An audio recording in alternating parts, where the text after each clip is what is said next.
What's up, everybody, and welcome to day 7 of my social media book tour for Storytime with the Anthony KT, a collection of my short stories.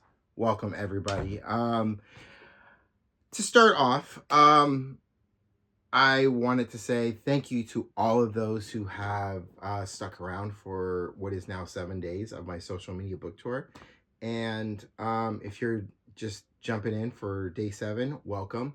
Uh, Depending on where you are watching this, whether on my TikTok page or on my Instagram page or even on my AKT publishing channel on YouTube, all 6 day all other days of my social media book tour are available on my page and on my channel. Go ahead and check them out if you haven't checked them out yet.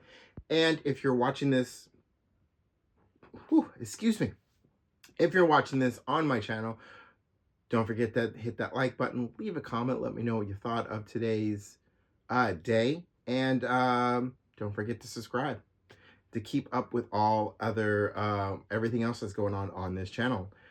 Anyway, let's get down to it. So for day 7 of my social media book tour, we are on the next story, which is chapter 7, which is called Dear Elliot.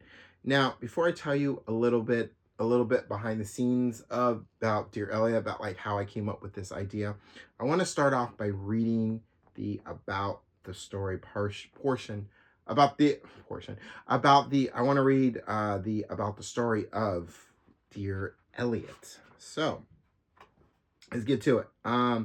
Elliot sits in the therapist's office across from his friends as they read him letters they wrote after learning what Elliot tried to do to himself. Now, the thing that Elliot almost tried to do to himself is the thing that you can't come back from.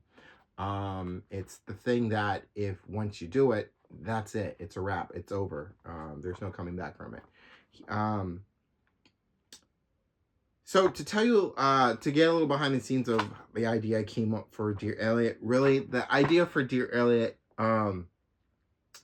it was on the same day that I came up with the idea for Tell Me About Your Wife and I Once Lived a Happy Life while I was in Sausalito. So while I was in Sausalito, I had 3 different ideas for 3 different short stories.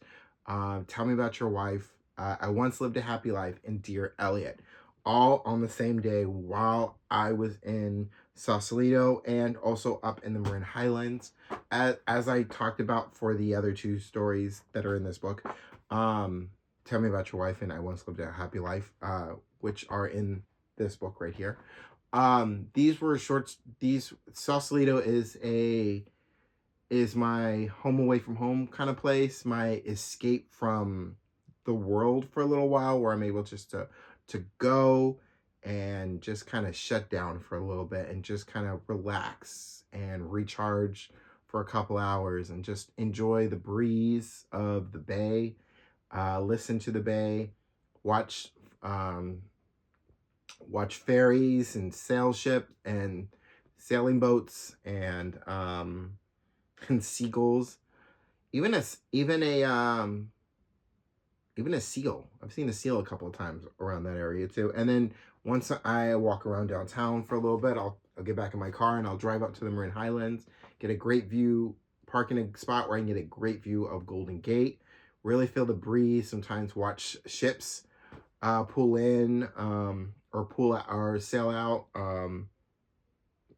It's really a relaxing place. And while I was there, I came up with these 3 ideas for these 3 different stories. Dear Elliot being one of those stories, and Dear Elliot is, like I read in the about the story. It's a story about a man named Elliot who's sitting who goes to therapy after almost trying to kill himself because of the stress and the anxiety and everything that he's been feeling and everything that he's been holding in for so long. Kind of just it has this kind of like volcano explosion and everything just kind of comes out and it just becomes too unbearable for him. So he thinks the best idea for him in that moment is to just end it, just so he doesn't have to feel it anymore. And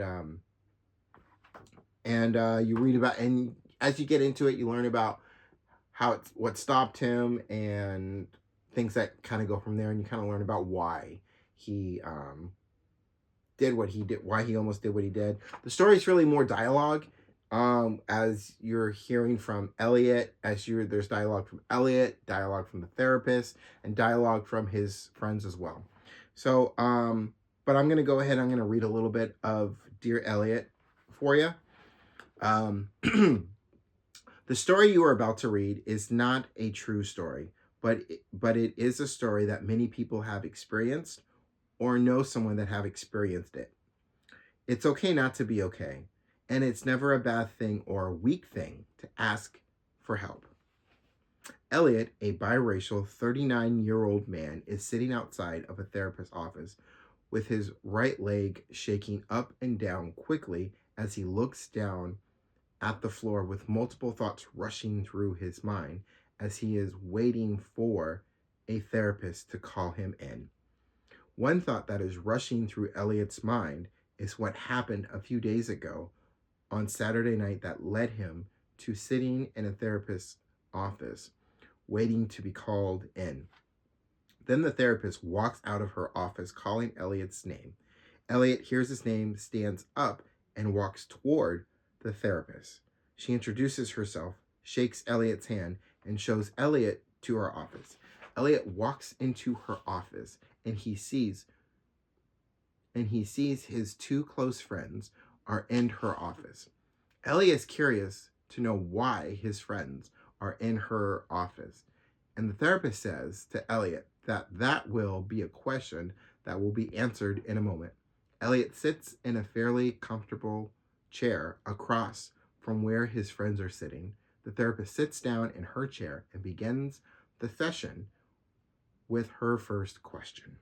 And that is a little something from Dear Elliot, which is a part of my book of short stories, Storytime with D. Anthony KT, a collection of my short stories. This book is available now on barnesandnoble.com and on Amazon. That's where you can get your copy. And that'll do it for day 7 of my social media book tour. I appreciate all of you for stopping by and checking out day 7 for my social media book tour. I will be back again tomorrow for day 8. Day 8 will be the final day of my social media book tour. And I am looking forward to sharing this final story in this book of short stories. So until then, take care of yourselves. Remember, it's okay not to be okay always, and it's never a bad thing or a weak thing to ask for help. So if you need that help, go and get that help. It's okay. And take care of yourselves. Again, take care of yourselves and keep your head up, and I'll see you on the other side. So until tomorrow, peace, y'all.